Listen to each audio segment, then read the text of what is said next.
Okpe the big head, Okpe the bald head, Okpe the Calabash Boy. At first, Okpe didn't know anything was wrong. He laughed when others laughed. Catch me if you can. He helped them climb mango trees and even shared his food. But then the teasing started. Long ago, in one small village deep inside Nigeria, there was a place full of joy. Every morning, the sun would rise gently and birds would sing sweet, sweet songs from the trees. Children ran across barefooted, laughing, chasing goats and playing under the trees. Even the wind in that village used to hum songs as it passed through the leaves. In that happy village lived a woman named Anika. Anika was not just any woman, she was very beautiful. Not only in her face, but in her heart too. Her smile could calm an angry person. Her voice was soft like the morning rain. She was kind to everyone. Old people, young people, even animals. Whenever somebody was sad, they would say, "Let me go and sit with Anika." Just looking at her smile makes my heart cool. One day, something wonderful happened. A strong and brave man called Ayo came from another town to visit the village. He had heard about the beautiful woman who could make people happy just by smiling.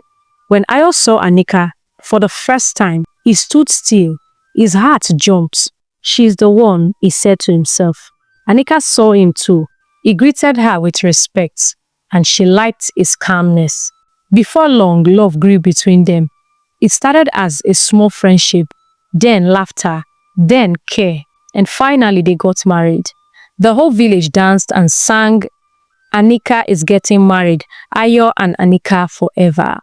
2 years passed. Anika and Ayo lived in peace. They cooked together, they fetched water together, and every evening they sat outside to watch the stars. Then, one morning, Anika started feeling something strange. Her back was paining her. She was always sleeping. She started eating things she never liked before, like roasted pepper and raw mango. Said Mama Abo, the old woman next door. "This one is pregnant, oh." Anika smiled wide. "Ayo, we're going to have a baby." Ayo lifted her up and shouted, "I will be a father." 9 months passed. One rainy night, Anika screamed, "It's time." The midwives rushed in. The thunder clapped. The wind blew hard. But inside that small room, something magical was happening. And then, "It's a boy," shouted the midwives, dancing and clapping. But as Ayo entered the room to see his son, something strange happened. His smile disappeared. He stood beside Anika, looked at the baby, and took a slow step back. "What is this?" he whispered. "Why is his head so big? And his eyes, they are too large." Yes, the baby had a very big round head like calabash. His skin was soft and his eyes looked like two big shiny balls. But Anika didn't care. She carried the baby close and whispered, "He is our son. He is special. God made him just the way he wanted." They named the boy Okpe, which means joy. As the months rolled into years, little Okpe started to grow, but his head did not grow like the other children's head. It became even bigger and rounder, like a ripe calabash left out in the sun. His shiny bald head reflected the sunlight. His eyes were big and always blinking slowly, like he was thinking deeply all the time. Some children found it funny, others were scared. At first, Okpe didn't know anything was wrong. He laughed when others laughed. He followed them to play. Catch me if you can. He helped them climb mango trees and even shared his food. But then the teasing started. Okpe the big head, Okpe the bald head, Okpe the Calabash Boy. One girl even said, "His head is so big, he can hear your thoughts." Everyone laughed, but Okpe did not laugh. He looked down. He wanted to cry, but he didn't want them to see. He ran home that day and hugged his mother tight. "Mama, why are they laughing at me?" he asked. Anika wiped his tears and kissed his forehead. "Because you don't understand what God has made," she said softly. "You are special. And one day they will all see it." But things got worse. Even the prince of the village joined in the teasing. He would call Okpe to the palace and say, "Come and show the moon your twin brother." Everywhere Okpe went, someone whispered, someone pointed, someone laughed. But what hurt the most was his father, Ayo, the man who once lifted Anika and shouted with joy, now refused to carry his son in public. He refused to be seen walking with him. When other fathers brought their sons to village events, Ayo would come alone. When Anika asked him why, he said with a bitter face, "That boy is not my child. Look at that head. It brings shame to me."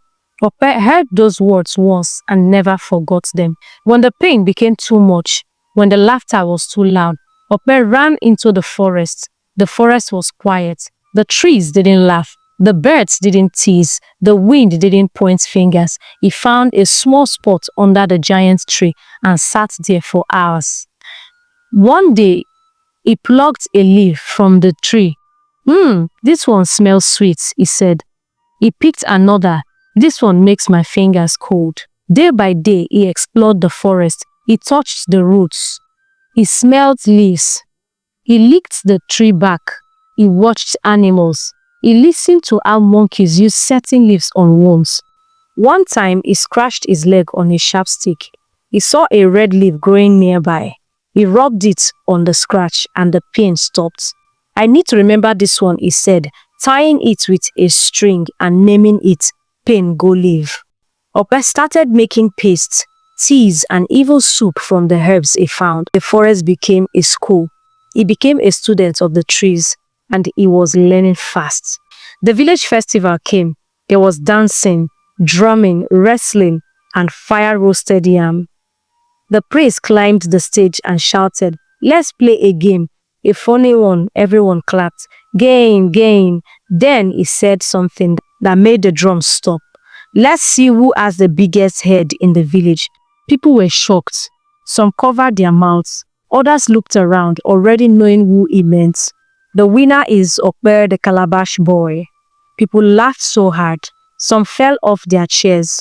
Okpe stood still. His face was hot. His eyes filled with tears. He turned and ran.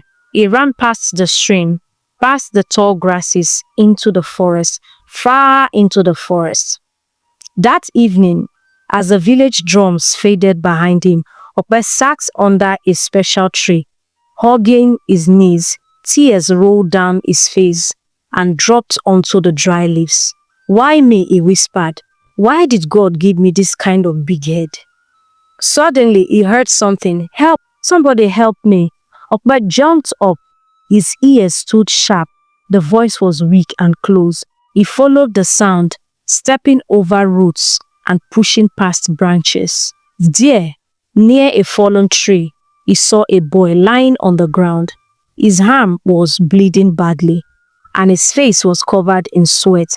"Please help," the boy whispered again, his lips shaking. Okpe didn't wait. "Stay here, I'm coming."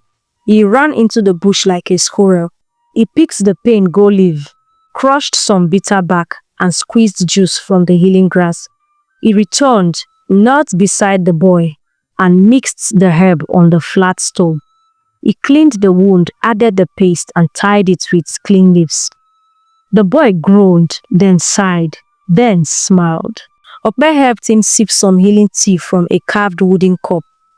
The boy's eyes closed, and he slept like a baby. Okpe watched him the whole time, refilling the paste and chasing away flies. After a while, the boy could sit up. You are a doctor," he said in wonder. Okpe laughed softly. "Me, doctor? No, I just play with leaves." The boy shook his head. "No, you have a gift." Okpe helped the boy stand up and led him out of the forest. But the moment they reached the village gates, they saw Ayo standing with folded arms. "You again," Ayo backed. "With that calabash head, now you are bringing strangers too. You want to turn our house into a zoo?" The boy looked confused. "This boy saved my life." But Ayo turned his back and walked away. Okpe bowed his head. Just then, Anika came out of the house with a bowl of hot pap. She smiled and hugged the stranger. "You are welcome," she said kindly. "Anyone my son helps is welcome here." The boy stayed in their house for many weeks. His name was Jide. He was from a neighboring village. Every day, Jide and Okbe walked to the edge of the forest together. Okbe showed him the plants. Jide asked him many questions and wrote them down. He became his best friend. Months later, during a dry season, a strange thing started to happen. First, the goats stopped drinking water. Then the chickens laid on their sides. And then people started falling sick. At first, it was stomach pain, then vomiting, then fever. Some people even fainted. The village healer tried his usual medicines. They didn't work. Even the prince, the same one who once mocked Okbe, fell sick and couldn't walk. The whole village was scared. What is happening? The gods are angry. No, it's the river. The water is bad, people cried. Children wailed. The king called for help, but no healer from outside could come. The sickness was spreading. In fear, the village elders walked slowly to Okbe's house. They bent low at the doorway and knocked. Okbe, please help us. We heard that you can heal. Please help us. Okbe stood at the door, arms folded behind him. You want me to help? Okbe asked. You laughed at me. You clapped when I cried. The elders looked down in shame. Just then, Anika came forward and touched her son's shoulder. My son, don't let their bad words change your good heart. You were made for this. Okbe looked at her, then at Jide, then at the sick people outside. He took a deep breath and said, all right, Mama, I will help. Okbe didn't waste time. He tied a small calabash to his waist, packed his healing leaves and roots, and walked into the forest with Jide by his side. The villagers watched him quietly, wondering if anything would come out of it. In the forest, Okbe moved fast. He picked bitter leaves for fever. He dug out the roots for stomach pain. He crushed tree bark to stop vomiting. He filled his bag with herbs, whispered prayers, and rushed back to the village. Okbe told his mother, boil this one with clean water. Add small honey. He told one elder, give this leaf to all the children, one small cup before sleep. He told Jide, grind this roots, mix it with warm pap, let the sick people drink it. The village became his clinic. People who had given him ugly names now called him Dr. Okbe in whispers. The next morning, something wonderful happened. Old Papa Ajayi, who hadn't stood in days, got up and walked. Little Bimpe, who had been vomiting, asked for yam. Even the prince, the same one who laughed at Okbe, opened his eyes and said, I feel strong. Cheers filled the air. The sickness is going. Okbe is healing us. The Calabash Boy has saved the village. The next day, drums sounded from the palace. It wasn't a festival. It wasn't a wedding. It was the king himself coming to Okbe's house. He didn't send guards. He didn't send messengers. He came by himself, wearing a long white robe with golden beads. His walking stick was shining like morning dew. All the villagers followed behind, singing and clapping. Okbe, Okbe, the boy who heals. Okbe, Okbe, our herbalist. The king entered Anika's compound and knelt down gently in front of Okbe. Yes, I, the king, bow before you, he said, because you saved my people, even my son. The prince is alive today because of you. Okbe stood in shock. I don't even have shoes, he said. Everyone laughed with joy, not mockery. The king smiled. You have something better than shoes. You have knowledge. You have power. And you have a good heart. The king stood up and raised his staff. From today, you are no longer Okbe the Calabash Boy. You are Okbe Ayo, the wise herbalist of our land. He turned to the guards and said, give him land, big land by the riverside. Let him plant all the herbs he wants. Let people from other villages come and learn from him and be healed of him. Tears filled Anika's eyes. Ayo, Okbe's father, was standing at the back of the crowd, quiet, ashamed. The same man who once said, that child is not mine, now stepped forward and knelt. I was wrong, he said. Please forgive me. Okbe looked at him for a long time. His eyes were big, but they were no longer full of pain. They were full of peace. I forgive you, Papa. Okbe's new land was beside the cool rushing river. He built a small hut with his mother and Jide. Then he started planting bitter leaf, lemongrass, healing bark, soft roots, and pain go. He trained young boys and girls. He wrote notes and drew leaves in books. People came from far away, mothers with sick babies, fathers with swollen legs, warriors with battle cords, even rich chiefs from other lands. All of them bowed before Okpe, not because of his head, but because of his heart. And every evening as the sun was going down, Okpe would sit under the tree behind his hut, smile at the sky and whisper, "Thank you, Mama. Thank you, Forest. Thank you, God." Moral lessons. Don't become like what people call you. If they call you names, don't become like the names they call you. Stay kind. Stay strong. One day the world will know your name, not because you shouted it, but because you lived it. God bless you. I'll see you in my next video. Bye.